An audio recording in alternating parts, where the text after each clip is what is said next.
بسم اللہ الرحمن الرحیم۔ تو یہاں پر پچھلی بار ختم کیا تھا ہم نے سرمایہ دارانہ ریاست ریپبلک ہوتی ہے، اس کو کیا تھا۔ یہ جو دو لاطینی الفاظ سے بنا ہے، ریس یعنی حکومت، ریس کا مطلب حکومت نہیں ہوتا، ریس کا مطلب پچھلی بار ہم نے بتایا کہ یا تو چیز کو کسی اینٹیٹی کو کہتے ہیں یا کنسرن کو کہتے ہیں، اور پبلک از پبلک، اور وہ ریپبلک پبلک کی حکومت ہوتی ہے، لیکن عملاً یہ صرف اس پبلک کی حکومت ہوتی ہے جس نے سرمایہ دارانہ تعقل کو قبول کر کے اپنے انفرادی نفوذ کو حرص اور ہوس کے شیطانوں کے سپرد کر دیا۔ ایسی انفرادیت کو ہیومن بینگ کہتے ہیں۔ سرمایہ دارانہ ریپبلک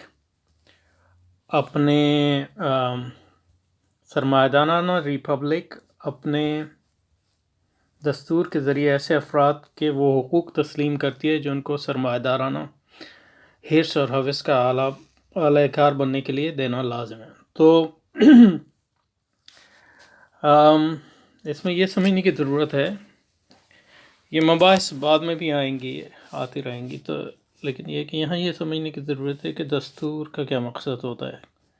تو سرمایہ دارانہ ریاست لازماً ایک دستوری ریاست ہوتی ہے، اگر وہ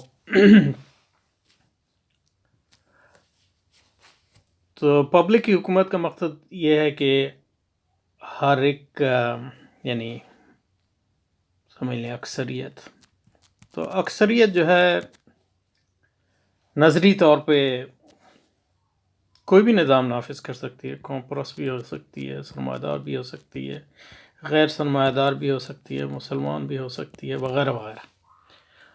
تو اس لیے آپ کو دستور ہے۔ دستور کا مطلب، دستور کا مقصد، تو ان معنوں میں دستور جو ہے بالکل ایک نئی چیز ہے تاریخ انسانی میں، جو اس سے پہلے موجود نہیں تھی۔ الفاظ ایک طرف لوگ الفاظ ایک جیسے دیکھتے ہیں تو پھر کہتے ہیں کہ دستور مدینہ، تو یہ جو ہے چیزوں کو جو ہے ان کی اسپیسیفسٹی یعنی ان کی انفرادیت میں نہ سمجھنے کا ایک نسخہ ہے۔ تو آپ دیکھیں یعنی منطق میں، مسلمان مدارس میں یہ چیزیں اسی لیے پڑھائی جاتی ہیں کہ یعنی ایک لفظ جو ہے وہ اور معنی کے درمیان کیا تعلق ہے، تو تعلق یا تو ترادف کا ہوگا، یا اشتراک کا ہوگا، یا تبادل کا ہوگا، یا تضاد کا ہوگا، وغیرہ وغیرہ۔ تو جو تشارک کہتے ہیں اس میں یہی کہتے ہیں کہ ایک لفظ ہو لیکن اس کے معنی جو ہے مختلف ہوں یا متباین بھی ہوں۔ تو آپ دستور ایک ہی لفظ استعمال کرتے ہیں لیکن اس سے مراد جو ہے مختلف چیزیں لیتے ہیں۔ تو تصورات میں یہ بہت ہوتا ہے کہ الفاظ تو ایک جیسے استعمال ہوتے ہیں لیکن اس کے معنی جو ہے مختلف۔ تو جو دستور ہے ان معنوں میں وہ ایک بالکل نئی چیز ہے، ان معنوں میں کہ دستور کا مقصد یہ ہے کہ اکثریت پر وہ حد بندیاں لاگو کرنا جن کے اندر رہ کے وہ اپنے حکومت جو ہے قائم کریں، اور یہ ساری حد بندیاں وہی حد بندیاں ہیں جو یہ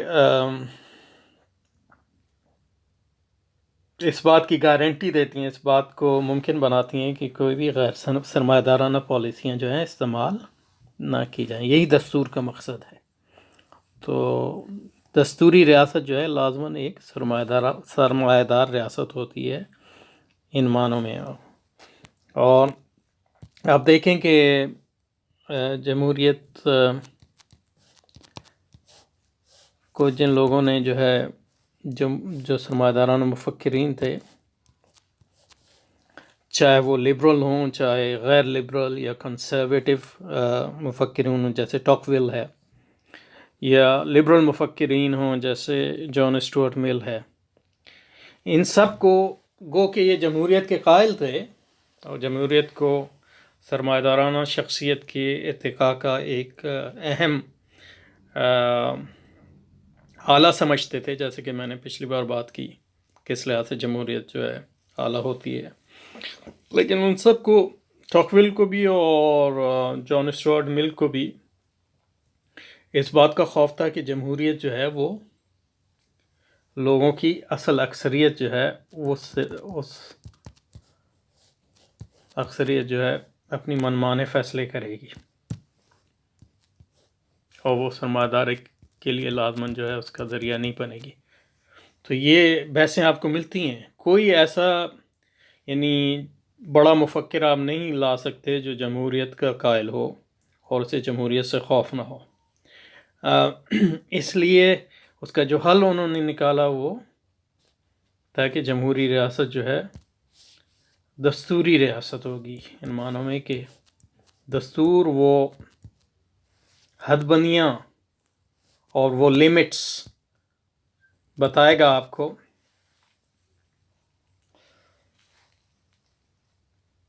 وہ حد بندیاں اور وہ لیمٹس بتائے گا جس کے اندر رہ کے اکثریت جو ہے اپنے فاصلے کا، اور وہ حد بندیاں اور وہ لیمٹس پازیٹیو بھی ہوتی ہیں اور نیگیٹو بھی۔ وہ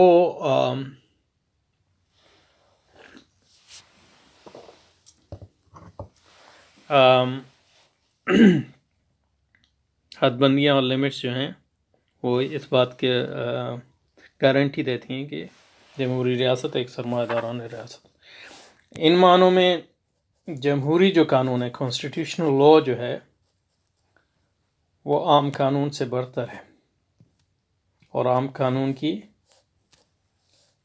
پہنچ سے باہر ہے کانسٹیٹیوشنل لا، اور دستور کے ذریعے جو حقوق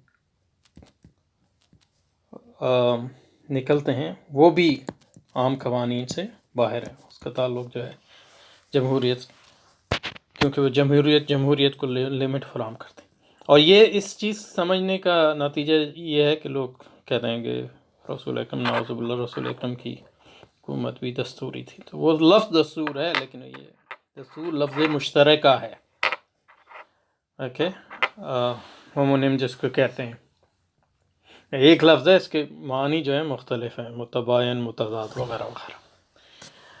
اس لیے اور مطلب یہ کہ ابھی ایک برطانوی مفکر ہے مختار شنقیطی، انہوں نے ایک کتاب لکھی ہے عظمت الدستور فی الاسلام اور سم تھنگ لائک دیٹ، تو دستوری بحران اسلام میں، دستوری بحران وغیرہ۔ تو وہ بھی مطلب اس لحاظ سے جو ہے بہت سے مسلمان مفکرین، بڑے پائے کے مسلمان مفکرین بھی اس چیز کو نہیں سمجھتے، کیونکہ وہ دستور کو اس کے انفرادی اور سیاق و سباق میں نہیں سمجھتے۔ تو یہ دستور کا مقصد ہے اور اس کو سمجھنا بہت ضروری ہے۔ چلیے جی، تو سرمایہ دارانہ ریاست ریپبلک اپنے دستور کے ذریعے ایسے افراد کے وہ حقوق تسلیم کرتی ہے جن کو سرمایہ کار بننے کے لیے لازم ہیں۔ ان حقوق کو ہیومن رائٹس کہتے ہیں۔ تو جو ہیومن رائٹس یا انسانی حقوق ہیں،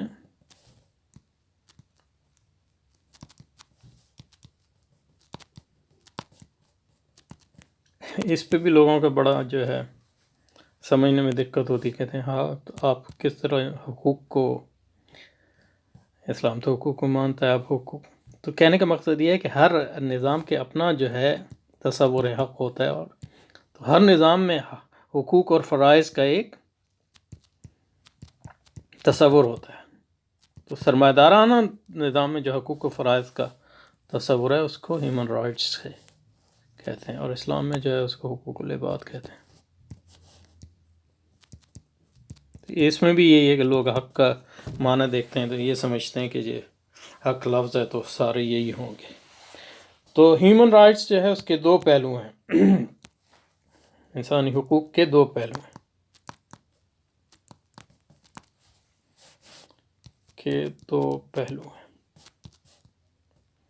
منفی اور مثبت۔ مثبت یہ ہے، منفی یہ ہے کہ غیر سرمایہ دارانہ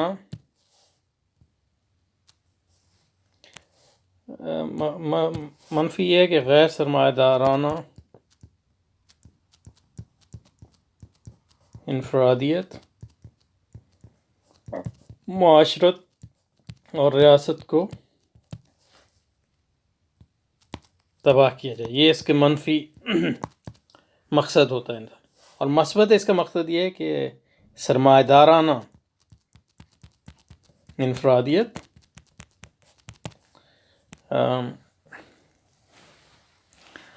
سرمایہ دارانہ معاشرت اور سرمایہ دارانہ ریاست کو تشکیل دیا جائے، یہ اس کا مثبت پہلو. اس لیے آپ دیکھتے ہیں تو اسی معنوں میں تمام حقوق جو ہیں انسانی حقوق جو ہیں سرمایہ دارانہ حقوق ہیں. اور اگر جیسے آپ کلاسیکل لبرل فلسفیوں کو دیکھیں، جان لاک کو دیکھیں، تو جو سارے حقوق نکلتے ہیں وہ نکلتے ہیں فریڈم، آزادی سے. لیکن سب سے بڑا جو حق آزادی ہے وہ پراپرٹی رائٹ.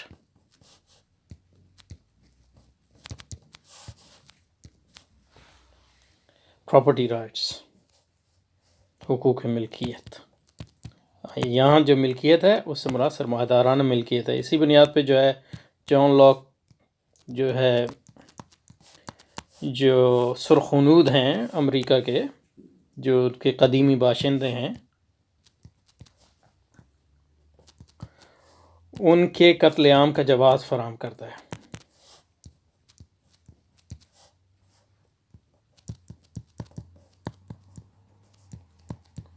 عیسائیت انجیل سے بھی حوالے لاتا ہے، تو مطلب یہ پروٹیسٹنٹ مفکر بھی مانا جاتا ہے، لیکن یہ کہ لبرلزم کا بانی ہے، کلاسیکل لبرلزم کا جان لاک. اور سب سے اہم جو ہے سیاسی فلسفی ہے علی الاطلاق. اور وہ کس طرح کے سرخنود کے قتل عام کا جواز کیسے فراہم کرتا ہے؟ فراہم انہی بنیاد پہ کرتا ہے کہ ایک تو کہتا ہے ورک کام کی عظمت. تو وہ کہتا ہے خدا نے جو ہے زمین ہمیں دی ہے بنانے سنوارنے کے لیے، غلہ اگانے کے لیے، تاکہ ہم کائنات یعنی دنیا کو جو ہے حسین سے حسین بنا دیں، بنانے سنوارنے کے لیے. اگر مولانا مودودی بنا بگاڑ پڑھیں تو اس کی آپ کو کچھ جو ہے اس میں جھلک ملے گی. اور یہ جو سرخنود ہیں یہ جو ہے کام چور ہیں. یہ جو انہوں نے کچھ ہزاروں سال سے یہاں رہ رہے ہیں، انہوں نے کبھی گندم ہی نہیں اگائی، تو یہ زمین جو ہے بیکار پڑی ہے، تو اس کو کام میں لانا چاہیے. اور اگر اس سے یہ روکیں تو ان کا قتل عام جائز ہے، کیونکہ خدا نے ہمیں یہ تفویض کیا ہے کہ ہم اس کی جو دنیا ہے اس کو بنائیں سنواریں، اس میں غلے اگائیں، اس میں پودے، اس میں تاکہ وہ جو ہے اپنے ثمرات دے. اور جو لوگ جو ہے اس کی راہ میں رکاوٹ ہیں ان کو جو ہے قتل کرنا جائز ہے. اس لیے جو ہے ان کی زمین پر قبضہ کرنا بھی جائز ہے. تو وہاں ملکیت، ان کا کوئی ملکیت نہیں، کیونکہ ملکیت کا تعلق جو ہے حق ملکیت کا تعلق یہ سرمایہ دارانہ حق کی نہیں معنوں میں، اس کا تعلق انہی سے ہے جو زیادہ سے زیادہ جمع کر سکیں اور زیادہ سے زیادہ جو ہے سرمایہ کاری کر سکیں. اور چونکہ ان کے خیال میں جو سرخنود تھے وہ نہیں کر رہے تھے، تو ان کے لیے جائز تھا کہ ان کو راستے سے ہٹا دیتے اور ان کی زمین پر قبضہ کر لیتے. تو یہ ہیں سرمایہ دارانہ حقوق جو دستور سے ہی نکلتے ہیں. تو ہر سرمایہ دار ریاست کا مقصد وجود بڑھوتری سرمایہ کی رفتار کو تیز کرنا ہوتا ہے، جس حد تک وہ سرمایہ دارانہ ریاست ہے. ظاہر ہے جیسے کہ میں نے کہا، نہ کوئی فرد 100% سرمایہ دارانہ ہو سکتا، نہ کوئی معاشرہ، نہ کوئی ریاست. تو اگر پبلک اس مقصد کو قبول نہ کرے، یعنی ریپبلک ملک کے سرمایہ دارانہ افراد کے غلبے پر عمل پیرا نہ ہو، تو اس سے اقتدار چھین لیا جاتا ہے. تو جیسا کہ 1990 میں الجزائر میں ہوا، یا حماس جو نے الیکشن جیتا، یا ایرانی الیکشن، وہ اس کو نہیں مانتے، جمہوریت اصل چیز نہیں ہے بلکہ دستور اصل چیز ہے. اور مسٹر مرسی حافظ مرسی کی حکومت ان سے چھیننا، وہ جمہوری طرز پر ہی منتخب کی گئی تھی. سرمایہ داری ایک مکمل خود کفیل نظام حیات ہے، یعنی کلوز سسٹم ہے. اس میں خود کفیل ان معنوں میں ہے کہ اس کی انفرادی نظریہ بھی ہے، معاشرے کا بھی نظریہ بھی ہے، اور ریاست کا نظریہ بھی ہے، وہ ایک نظام تعلیم بھی ہے، وہ نظام ثقافت بھی ہے، وہ نظام اقدار بھی ہے، ہر چیز ہے. تو ایک مذہب ہے ان معنوں میں، ایک طرز حیات ہے، ایک دین ہے ان معنوں میں. اس ضمن میں ہماری سب سے بڑی غلطی یہ ہے کہ ہم سرمایہ داری کو محض ایک معاشی نظام تصور کرتے ہیں. یہ بات درست ہے کہ ابتداء میں سرمایہ داری معاشی سطح پر ہی منظم ہوئی، لیکن بتدریج یہ معاشرت اور ریاست پر غالب آ جاتی ہے اور اپنی مخصوص انفرادیت اور اجتماعیت کو غالب کر دیتی ہے. اسی عمل کو ٹوٹلائزنگ کہتے ہیں، یعنی ہمگیریت، یونیورسلائزیشن. وقت گزرنے کے ساتھ ساتھ سرمایہ دارانہ نظام حیات انسان کے ہر شعبے پر بتسلط، انسانی زندگی کے ہر شعبے پر تسلط حاصل کرتا جاتا، یعنی ہیجمنی. لیکن یہ تسلط قدیمی نہیں ہے، یعنی ہمیشہ سے نہیں ہے اور ہمیشہ نہیں رہے گا. یعنی جیسے گریوٹی جو ہے، یہ قدیمی ان معنوں میں ہے کہ جب سے کائنات قائم ہے گریوٹی ہے، تو اس لحاظ سے وہ نیچرل ہے. جب تک کائنات رہے گی گریوٹی رہے گی، انلیس آپ جو ہے وہ ایک آرٹیفیشلی کہیں جو ہے اس کو جو ہے کر دیں. نو انسان کی 7,000 سالہ معلوم تاریخ میں سرمایہ داری کا وجود 700 سالہ بھی نہیں ہے، اور سرمایہ دار نظام کا عالمی غلبہ تو 19ویں صدی میں ہوا تھا. اس لیے 19ویں صدی کی تاریخ کا مطالعہ کرنا خاص طور پہ برطانیہ اور فرانس کا یہ بہت ضروری ہے. اب یہ نظام شکست و ریخت کا شکار ہے. کوئی وجہ نہیں کہ اس نظام کو چند صدیوں کی جدوجہد کے نتیجے پر مکمل طور پر مسخر نہ کر لیا جائے. تو سرمایہ داری کے غلبے کی ابتدا 14ویں اور 15ویں صدی عیسوی سے میں اٹلی اور ولندیز کے چند شہروں سے ہوئی، اور اس کی فعال ترین کارکن اور رہنما یہودی اقلیت سے تعلق رکھتے تھے، اور ان کو عیسائی معاشرے میں نفرت اور حقارت کی نظر سے دیکھا جاتا تھا. لیکن 15ویں صدی سے یورپ میں دو ایسی تبدیلیاں آئیں جنہوں نے سرمایہ دارانہ انفرادیت اور اقلیت کو بے پناہ فروغ دے دیا. پہلی تبدیلی تو کیتھولک چرچ سے اقتدار اعلیٰ سے بغاوت تھی. چوتھی سے 14ویں صدی عیسوی تک یورپ میں معاشری سطح پر کیتھولک چرچ کا تسلط مستحکم ہوا، جو چھوٹے چھوٹے راجواڑے اور رومی ممالک سلطنت کے سقوط کے بعد وجود میں آئے.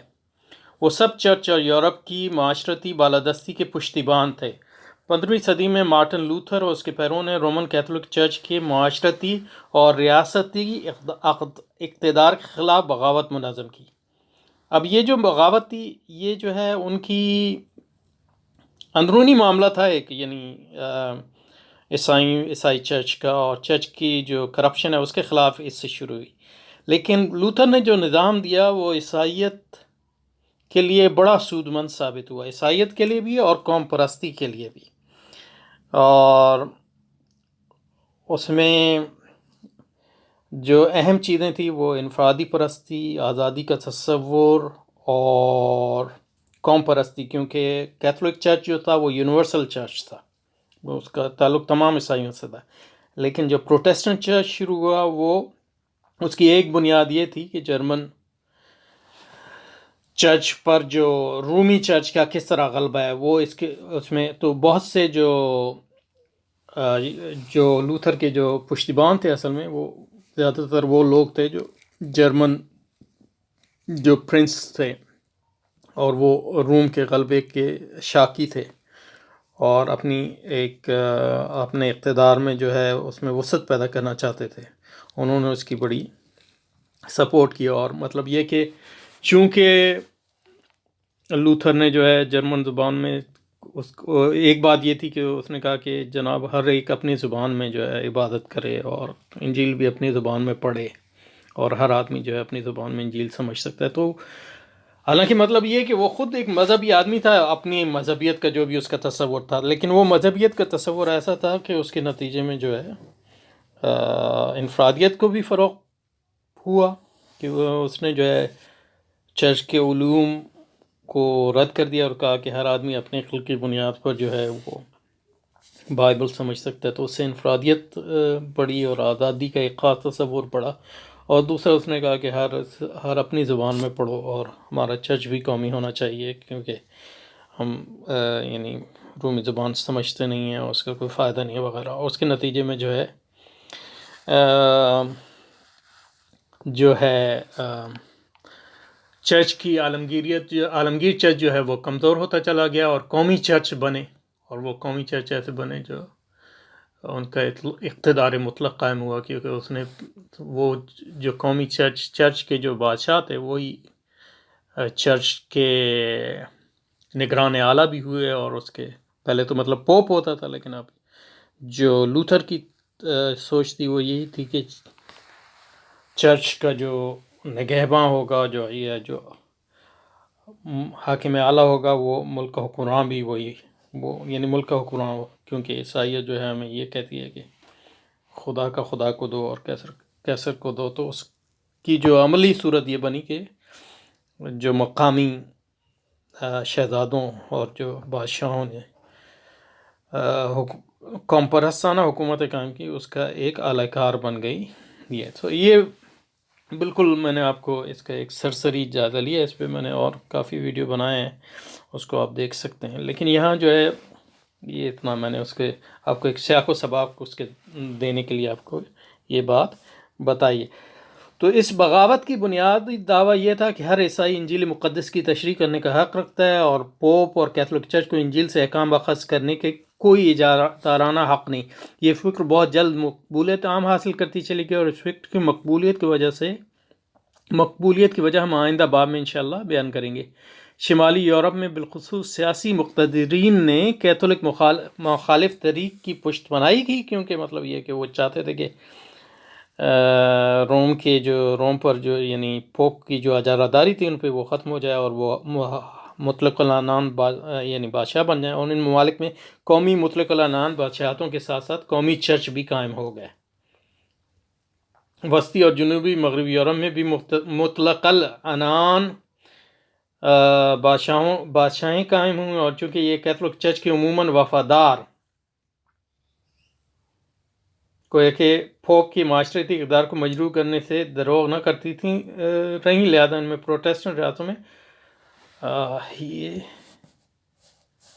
اس پہ تو یہاں قومی چرچ بھی قائم ہو گئے. اور وسطی اور مغربی یورپ میں بھی مطلق العنان بادشاہتیں قائم ہوئیں، اور چونکہ یہ کیتھولک چرچ کے عموماً وفادار تھے، گو کہ پوپ کے معاشرتی اقتدار کو مجروح کرنے سے دریغ بھی نہ کرتے تھے، لہذا ان میں اور پروٹیسٹنٹ ریاستوں میں طویل مدت جنگ صدیوں تک جاری رہی، اور جن کا جزوی اختتام 17ویں صدی کے وسط میں ٹریٹی آف ویسٹفیلیا سے ہوا. تو ان کو مذہبی جنگیں کہا جاتا ہے، حالانکہ یہ مذہبی جنگیں نہیں تھیں، یہ اصل میں جو ہے قومی جنگیں تھیں زیادہ تر. اور اس جنگوں کا مقصد یہ تھا کہ جو شہزادے پہلے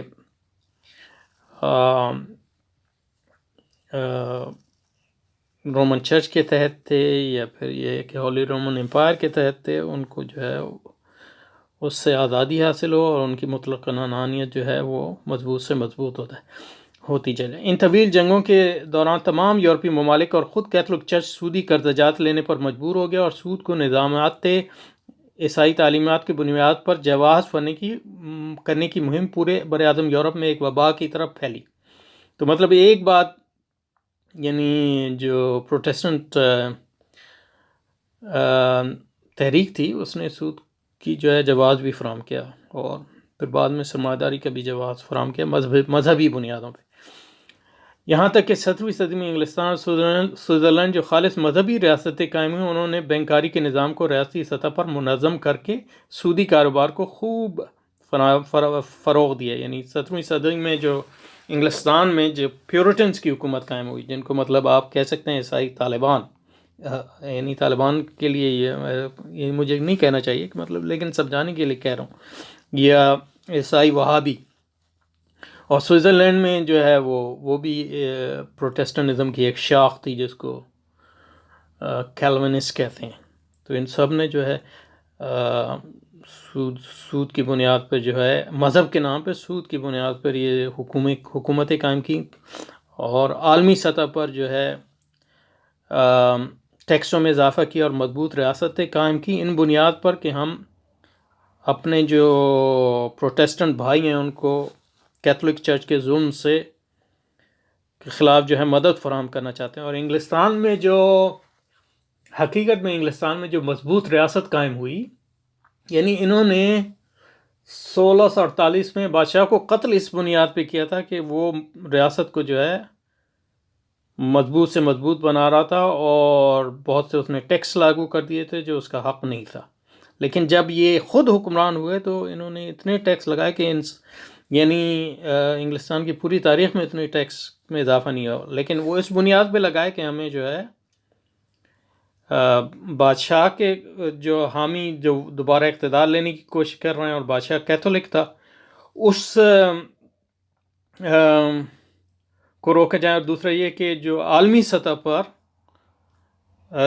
ہمارے پروٹیسٹنٹ بھائیوں کے خلاف پوپ اور فرانسیسی جو ہیں ظلم کر رہے ہیں، اس میں ان کی مدد کی جائے۔ تو یہ دو بڑے نعرے تھے ان کے، جن کی بنیاد پر انہوں نے ایک ایسی دیو ہیکل ریاست قائم کی جو موجودہ بعد میں چل کے 18ویں 19ویں صدی چل کر جو برطانوی استعمار کی بنیاد بنی، اور اس کی جو بنیاد رکھی تھی وہی پیورٹن نے رکھی تھی پہلی بار۔ اور مطلب یہ کہ جو برطانوی استعمار قائم ہوا وہ اس مضبوط ریاست کے بغیر کبھی نہیں قائم ہو سکتا۔ تو 17ویں صدی میں انگلستان سوئٹزرلینڈ میں جو خالص مذہبی ریاستیں قائم ہوئیں، انہوں نے بینکاری کے نظام کو ریاستی سطح پر منظم کر کے سودی کاروبار کو فروغ دیا۔ آج ہمارے اسلامی بینک کاری اسی عیسائی بینک کاری کا ایک چربہ ہے۔ تو اس پہ رکتے ہیں انشاءاللہ۔